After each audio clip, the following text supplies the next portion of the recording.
Three surprising lessons I learned from my racing thoughts and how I made peace with my mind. Hi, have you ever laid in bed staring at the ceiling? Your brain just wouldn't shut off? I wanted to share with you how I stopped fighting my thoughts and what changed everything. Hi, I'm Sandy. So recently I got some plumbing done. I have a video on the mental process I took for that right here. So back to the racing thoughts. I'm a saver, so spending a lot of money on plumbing. There are other things too, and I'm going to have other videos on that because I have learned so much from this plumbing experience and just how I process life and how I make decisions, all those things. So stay tuned. There's going to be more. I'll link them as I post them in the description below. So the takeaway from the plumbing thing that my mind was going over were all the little hiccups, the assumptions that I made, scared feelings, and noticing that I was actually loving myself through this leveling up experience. Because one of the things that I'm really working on lately is focusing on abundance instead of lack. And being a saver, part of why I am a saver is because I grew up with the messages of lack. And where I'm at right now in my journey with transitioning from being a hairdresser and getting divorced and retiring from hairdressing and trying to find something else to do that I love as much as that. I knew I wanted to do that with my whole being, and I was just lit up for that. And now I don't want to, and I physically can't. So my brain kept on replaying that I shouldn't have done the plumbing because that's what I grew up. That's the generational trauma. I have a playlist on generational trauma that I'll put here or I'll link it below. It's just mind boggling on how that affects so many things. That is the processing system that your brain was built on. Not even just the mental environment parenting thing, but even on a deeper level of genetics. I really believe that. I've been taking this brain, body, and behavior class, and that one of the things that I've been learning is that a lot of the different anxiety and even schizophrenia and all these different things have a significant genetic undertone. So it's not just all this other stuff. There is genetics involved. So besides the modeling, we by default either parent like our parents or parent differently. Our parenting styles still come from, and our personalities to a degree still come from what we learned, what we were modeled. So that's a double whammy with generational trauma. So focusing, trying to remember and talk myself through these things. So lesson number one that I learned from my racing thoughts. Our thoughts are not our enemy. I think a lot of that has to do with growing up with, I think that comes from trauma, like that.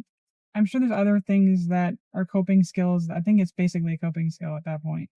But how to reframe it has been that I've started to listen. I've started to ask the question, what does this thought want? What's the message it's actually telling me? For the plumbing thing, I'm stressed out about spending that much. It was a lot of money. So is this a lack? Am I scared of the uncertainty of spending this much money? I think some of it has to do with how I process it. That's for another day, but I just haven't had that practice, which is another reason why I did it. I wanted to have that practice. Not that I want to go around spending gobs of money, because my goal isn't to spend money in excess. My goal is to use money is energy. I've always believed that money is energy.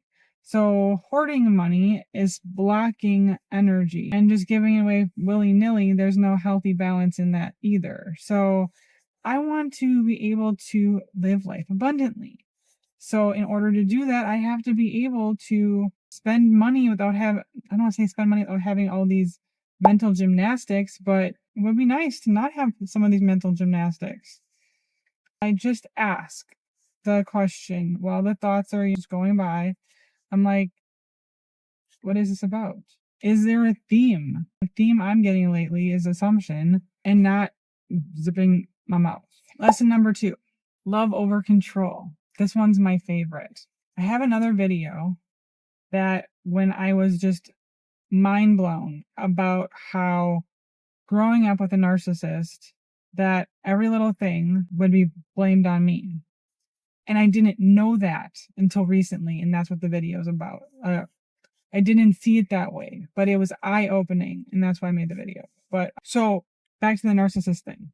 I was never able to voice needs or wants with a narcissist. That's not something you can do.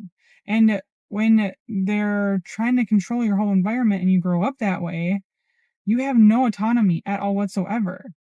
So besides the fact that they're literally telling you that everything is your fault, if something goes wrong with their life that you had nothing to do with, but as a child you have no idea what's going on, you just have your caretakers telling you that basically everything is your fault. So the love over control part is, what's the need? Instead of saying, oh, stop thinking about that, don't stop ruminating about that, trying to control the thought. What if we just brought the question and the compassion to what is driving this? I can't change whatever situation. The plumbing needed to be done, period. I maybe didn't have to get that specific plumber, but the plumbing is done, it's working, it's fine. So sitting here not sleeping because I'm concerned that I spent too much money on this particular plumber is only going to rob me of sleep. So where is the need? What is my brain needing? Is my brain needing certainty from the unknown of spending that much money? The need to know that, was there really a different plumber that was cheaper? And there's no way to know the quality of work.